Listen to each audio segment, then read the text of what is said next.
How's it going, everyone? I hope you're having a kick-ass week. This week, we're taking 3 lots of Buccaneer Bob's rum, and we're gonna make some infusions. Basically, spiced rum. Now, where the hell did all that rum go? Welcome to Distiller, everyone. I'm Jesse, and this is the channel all about chasing the craft of home distillation and making it a legitimate hobby. So if you're a chaser of the craft, or you just really like craft spirits and want to know more about how they're made, make sure you hit the subscribe button down below and ring the notification bell as well. Alright guys, sorry for the horrible Pirates reference, but I do have 3 lots of Buccaneer Bob's rum sitting here, and this is actually at 70%. I'm keeping the ABV pretty high because what I want to do is at least be able to taste these at the end of the week, see where they're going, see if I want to adjust a few things, and so you guys can have a little bit of satisfaction of knowing what the heck's going on as well.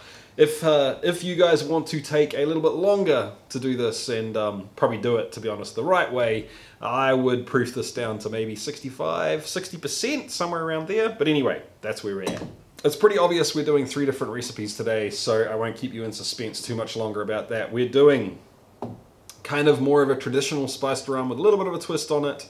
We're doing a fruity rum, and we're going to do a coffee-based one as well. Now, I'm guessing by the end of this video, you guys are probably going to notice a couple of main flavors missing out of these things.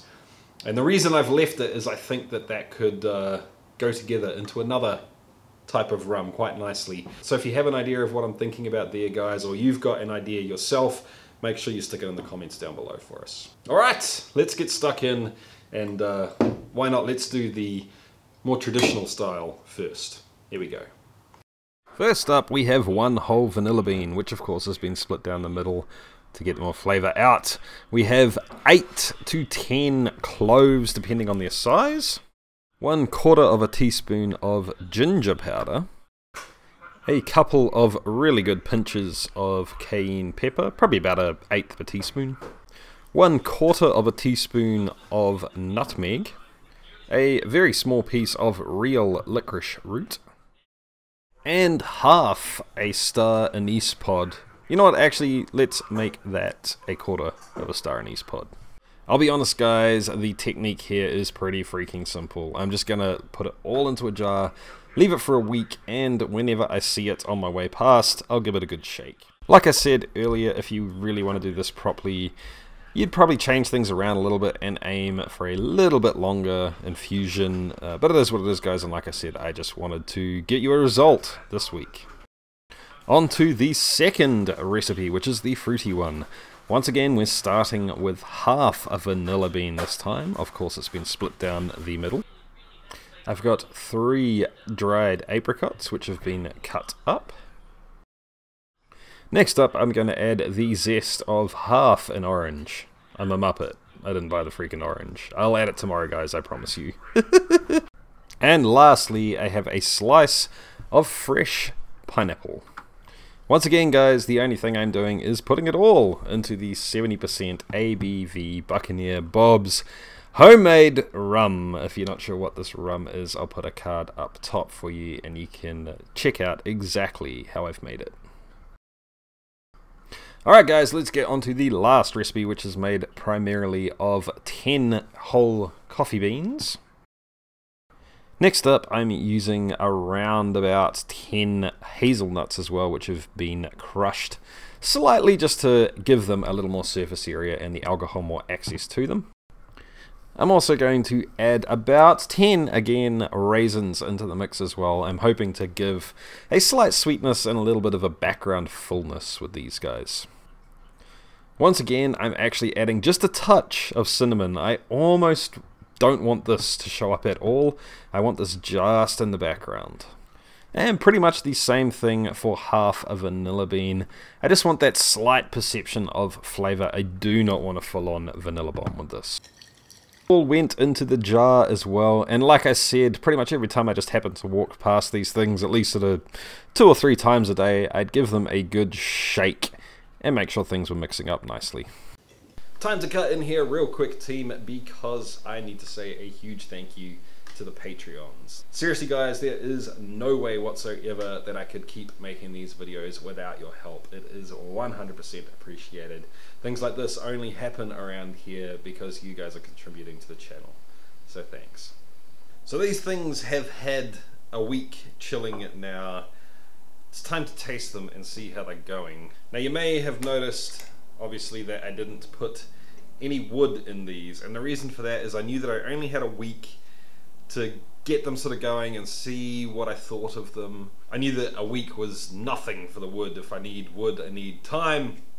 And the other reason is that I kind of wanted to just taste them like this and see what they were like without. If I think that the addition of wood will be beneficial, then I might just leave them for a significantly longer time with some wood in them as well. But anyway, I'm going to taste the fruit one first, the coffee one second, and the spice one last, because I think that is the order that will least mess up my taste buds, and I am going to proof it down to just under 40% for tasting as well. Interesting. Very interesting. Alright, so the pineapple orange first.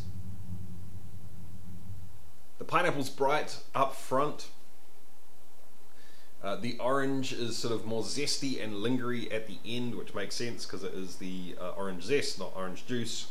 The vanilla kind of fades into the background a little bit. I think, honestly, I probably should have not put vanilla in this one.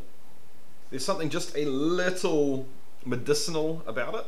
What I do have is a little bit of maple syrup watered down just so it dissolves easily. I'm going to put a couple of drops of that in there because I have a hunch that the sugar is going to bring out the fruit flavour a whole lot more. No real difference on the nose. It's mostly orange on the nose, to be honest.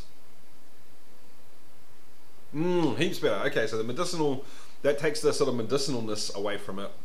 Add some sugar back to the orange zest, which turns back into a more orangey flavour, if that makes sense. The pineapple is disappearing a little bit. With this one, because it's more of a bright, fresh flavour, I really don't think wood is going to add anything to it. I'm not going to put any wood in it. What I am going to do is pull out almost all of the zest, pull out the pineapple and eat it, because that'll be freaking delicious, and put some more fresh pineapple in there to try and punch up the pineapple side of things a little bit more. Yeah, it's really not bad though. Tartness of the pineapple with the tropically sort of notes of the pineapple go really well with the Buccaneer Bob's rum as well. Like I said, I'm not so sure about the vanilla in there. It's not strong, but I think it takes away from that tropical fresh note, just a smidge. Next up, the coffee and hazelnut. I'm really interested for this one. I'm a little bit worried that the hazelnut is going to come across as almost like bad new oak that hasn't matured enough or been toasted or anything like that. I'm also expecting that this one might do well with a little bit of wood, especially some sort of toasted wood, 220, something like that. That's my guess, but let's have a taste first and see. Oh man, maybe, I don't know. That's pretty good as is, man. Wow. Okay. The coffee's there. It doesn't taste like filter coffee. It tastes like when you open a fresh bag of coffee and just stick your nose into the bag. The hazelnut is there, but it's pretty subtle. And it doesn't taste leathery and green grass and sappy like I was worried about. It's much richer and roasty sort of flavour to it. I definitely wouldn't do more coffee, I don't think, unless you really wanted it to be a coffee bomb. Right now it still tastes like a rum that's been flavoured, not like a coffee liqueur that has a slight rumminess to it, if you know what I mean. And honestly, that's what I was aiming for. I'm struggling to pick up any raisin, although I guess that could just be a little bit of a sort of a background roundness and sweetness. Not sweetness, but the fire's been sort of taken away from it, which I do like. Which I do like in some ways for this specific one. I don't think I'd want to take the hazelnut out. The vanilla, I think I can just pick it up, but that might just be in my head. Honestly, in this one, I think you could do with a little bit more vanilla. I'd probably bump that up to either one whole bean or take some of the other stuff out, like the coffee beans, and leave the vanilla in there longer. What I do want to do is to try some of the rum essence, Buccaneer Bob style stuff that I've had sitting on the shelf, and see what it's like with a little bit more molassesy, dundery, rummy, sour punch to it. Okay, so it's brought the fire back, which is interesting, but it's not actually, it's just that impression. I think the acidity sort of gives that impression back. I just put a little bit more in to see what it's like now. So thicker and more viscous, but it's also less approachable. It's got more of a bite on the back end. I think for this one I would go without the rum essence, but I would perhaps put a little oak in there for a while. Let's get into the spiced one though and see how that is. Oh, that's totally different to the other two, and I'm definitely glad I'm tasting this last. I get a touch of the licorice root on the nose, a touch of the star anise, but it's mostly cinnamon, and maybe a little of the ginger too. That to me does taste like a spiced rum. Like if you put that in a bottle, served it up to me and asked me what it was, I would say a spiced rum. In saying that the licorice is different, I'm going to pull that out now, definitely, regardless of what else I do. The cayenne pepper is just there enough to just to kind of warm your mouth gently. The vanilla isn't there as much as what I would normally get in a spiced rum, but I have only drunk a few, and from what I can tell, those few are very, very heavy on the vanilla. And to be honest, I kind of like it with less vanilla in there. I like the vanilla rounding out the background a little and not jumping up and kicking me in the face. The cloves are there almost more in feel than in flavour, which I guess they often are. And after a few sips, the ginger and the cayenne pepper are starting to warm my mouth up more and more. It's building. So I'm pretty happy with that as is, I think.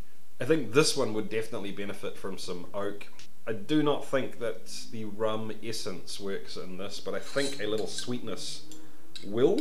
So I don't want any more heat with this. I don't want more ginger. I don't want more cayenne pepper. So I'm about right on that, maybe a little less. The cinnamon is actually not as strong as I thought it would be, which is a good thing. I'm going to leave it in there for a little bit longer. The licorice root and the star anise have to come out though. I like it as is now, but I'm worried that they'll take over the longer they sit in there. But all in all, I'm pretty happy with it. Now, which is my favorite? You know what? I really can't pick. Tonight, like this evening, it's quite a warm night. I'm standing here on the concrete in my bare feet. I would probably have to go with the more tropical fruity one. But for you guys in the northern hemisphere, with the holiday season coming up and going into winter, I think I'd have to go with the more traditional one. That's pretty awesome. This to me is the interesting one out of the bunch. It is the least rummy to me, I guess, because this one dials up the tropical sort of flavors. This one is similar to a traditional spiced rum or a spiced rum you'd get at the store. This one's kind of out of left field. So as a rum, it's not as great, but just on pure deliciousness, all the way, man. That's awesome. I am going to have to hide this from wifey. I don't know if you guys know, but she is an absolute coffee fiend. A coffee freaking fiend. We go through 2 kilos of beans a week. That's what, 4.4 pounds of coffee a week. And quite often we have to buy another kilo of beans before the shopping comes on a Tuesday because we've run out. Gonna have to hide that from her. Alright team, I'm going to adjust these things as I said before. I'm going to put them back on the shelf because I think all 3 of them can improve a little bit. These 2 are probably going to go down for another week, and this one is going to get some wood in it probably for about a month, is my guess. So like I said team, drop some comments down below in the comments section. Let me know what your favorite recipes are for spiced rum or rum infusions. I would be really keen to give some more a go.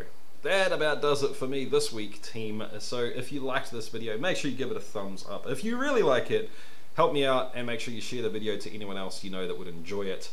And if you really, really, really liked it, hit the subscribe button down below if you're not already subscribed. Anyway guys, I'll catch you next week when hopefully that slow-ass peated Irish ferment gets off its butt and dries out so I can distill it. Anyway guys, see ya.